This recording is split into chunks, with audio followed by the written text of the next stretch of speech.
we ready? Yeah. Last one. Wait. I didn't look at I didn't look at you. Anybody draw a picture? Or the back? Wait, what was section? Okay. What section? Okay, let's look at part A first. Part A. What three transformations do they talk about? Which three? Rotation, reflection, translations. Look at this door. Let's use the door example. Solid, right? So instead of thinking about equilateral triangle, think of the door. Okay, it's off its hinges. Can I rotate it?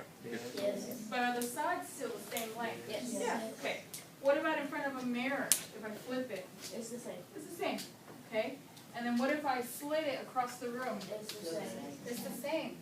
So A is the only answer. Same side length. Which is the only one that would warp it and change the size? Dilation. Dilation. Okay.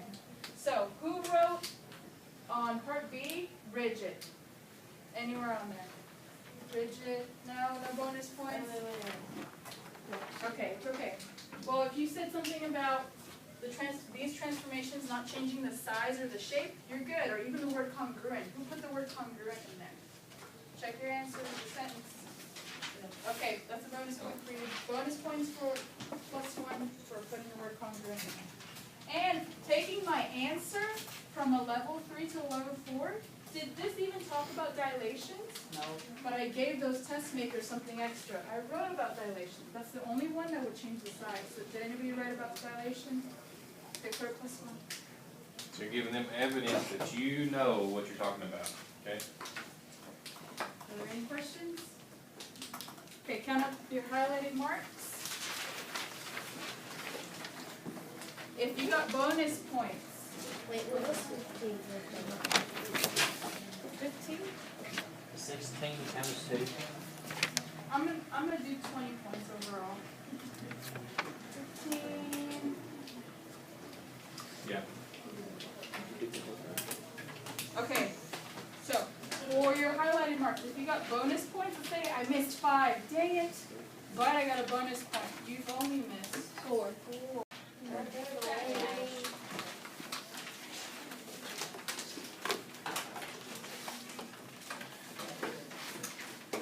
Oh, wow. I swear if you do your Get on the bus.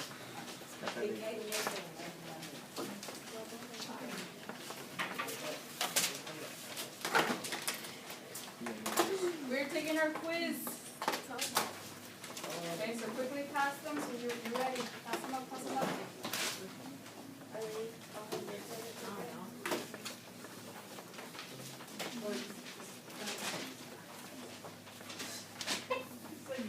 Okay, eyes up here. Pause on it. Pause button, and you're up here.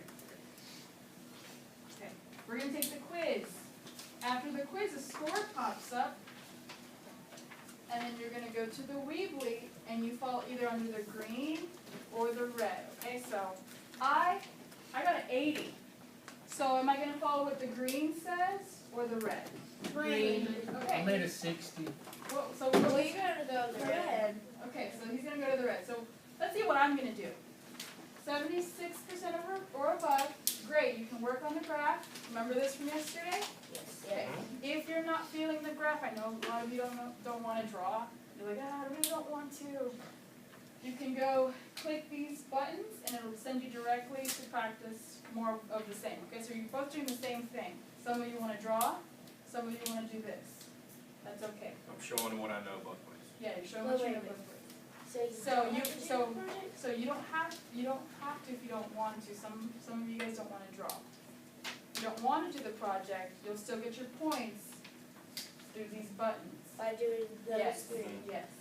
Okay. Okay. Now, Mr. Bryson. Oh no. I'm close. He's close. I need some more practice. And What should I do? He's gonna get some more practice. He's gonna get his laptop. He's going to go to the conference table, and we're going to show you where that is in the Learning Commons. And then we're going to strengthen your skills. You're going to retake the quiz again. A second chance. Okay, give me 1, 2, 3, 4, if you understand, 1, 2, 3, 4. So if I make a 60, I just take it again right then? Well, first, No, you gotta talk to. Oh, go make sure I'm, okay, I got you. Okay. alright, when we go to the learning commons, sit, don't take your calculator. Sit where there's a laptop, don't move the laptop.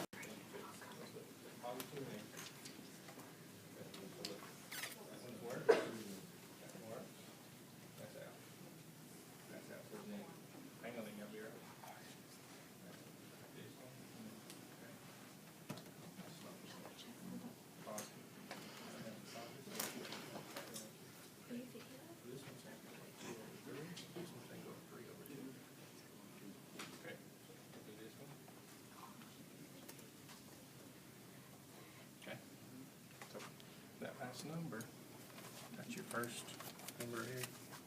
That's your first step. Your y equals mx plus b. Remember? Okay. Put that right here. Right on top here. So that y equals mx plus b. So that last step b is your y-intercept. Okay. This one you just need the slope. Yes. All right. What's step 1? What is y-intercept? Okay. So, what is it? Okay, -3. Which ones have -3? This one and this one. Okay, what kind of slope is it? Negative. Is it going uphill or downhill? No, If your grades go up, is that positive or negative? positive. Positive. So which one has a positive slope? Those 3 you just picked. Which? That one? What about this slope? Is it positive or negative? No, Is it positive or negative? So that's out. What about that one? negative. So what's the only one you can do? Did they have to figure out the slope on that one? No, it's only it's supposed to be. Okay. Just go your steps, do your steps. You can have it. Okay, well, that's okay. So, which 2 you pick is out? So we're at Okay, this one says go up, I mean, and this one says go up, I mean.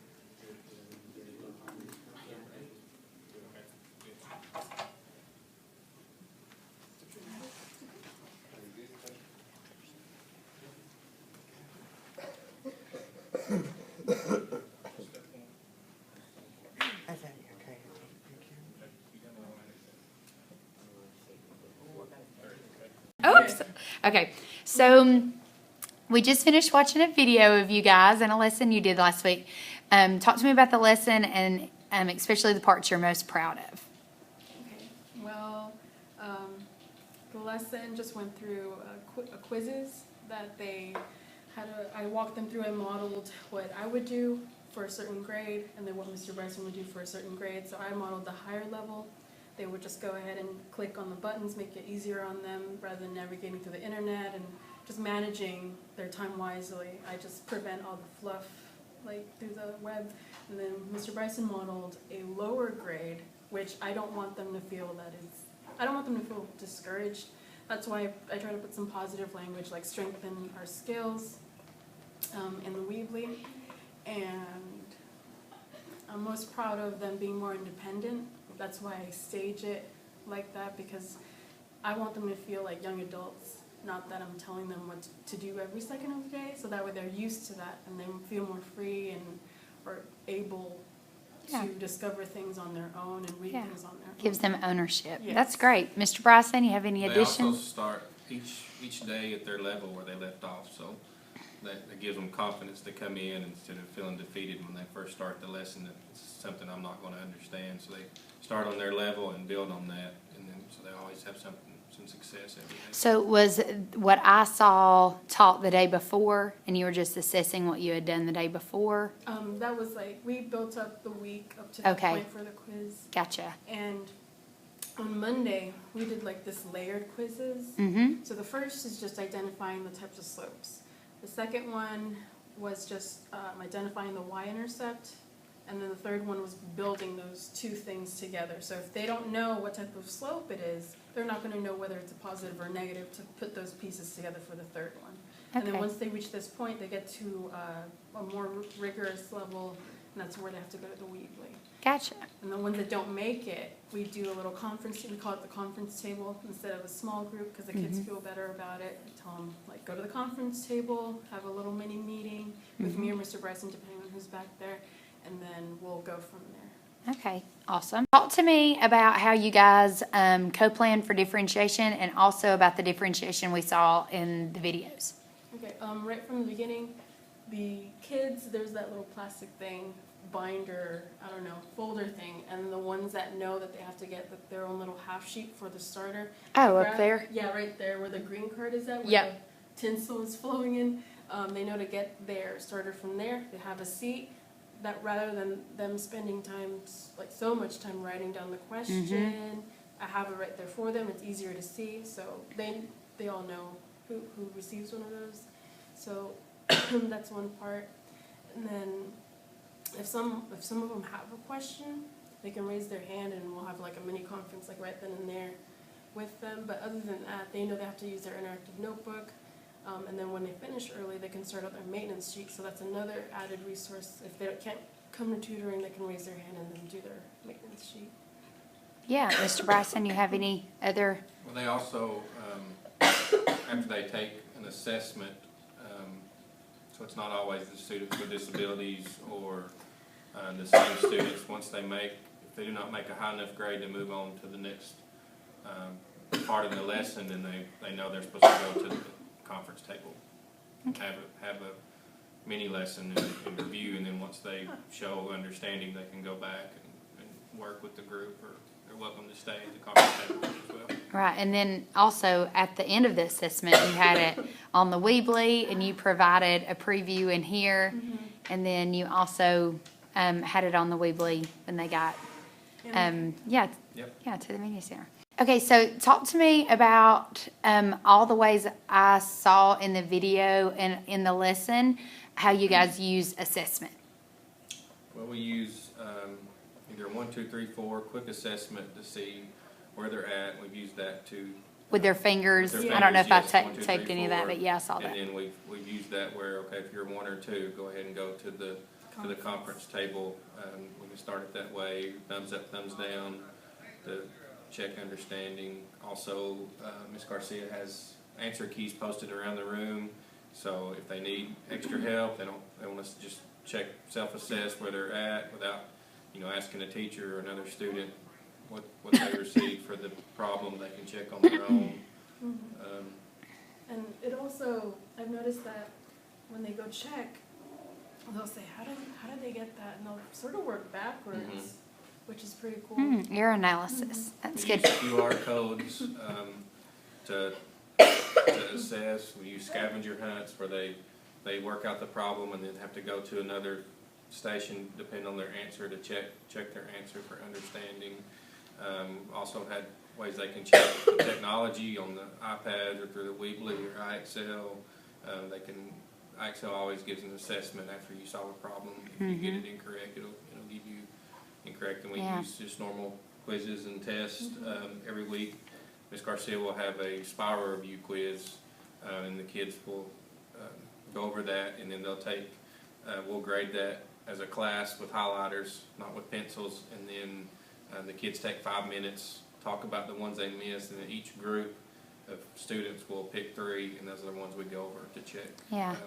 And then just in this lesson, you had the starter, and they had the quizzes. Then some worked with you guys before they were assessed again, while others did a slope activity or IXL. So just on the video, I counted 5 different assessment types, which is amazing. Is there anything you learned from watching the lesson on the video and talking through it?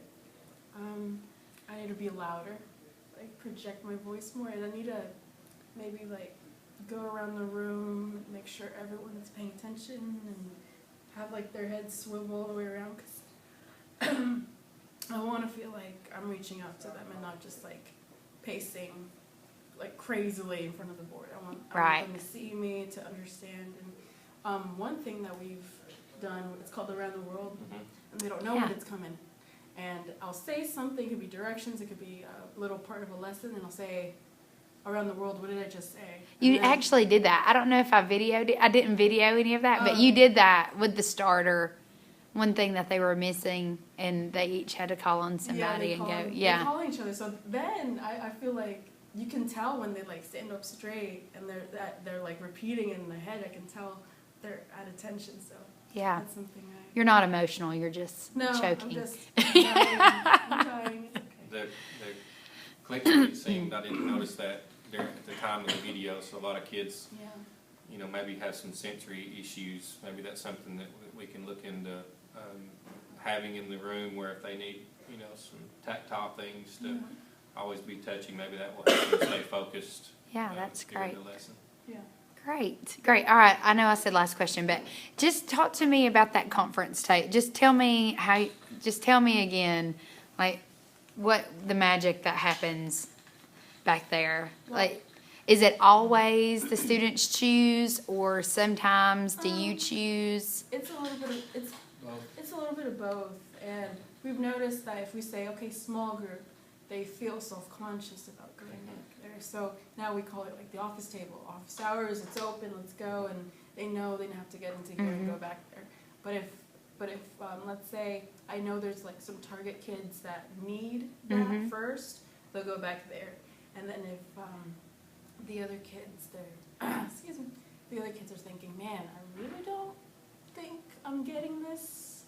It's not enough for me to raise my hand, but maybe just go back there a little bit. Then they have that choice to go back. So it's fluid. They can It's come and fluid. go. Yeah. Once they think they've got it, they They can leave. Yeah, Yes. they can. Because Yeah. the kids that really need it, they stay back there and they feel more secure in their skills. And if they feel like I can leave, then they're free to leave. Yeah. But they're free to come back too. All right, that was great. Great scaffolding, differentiation,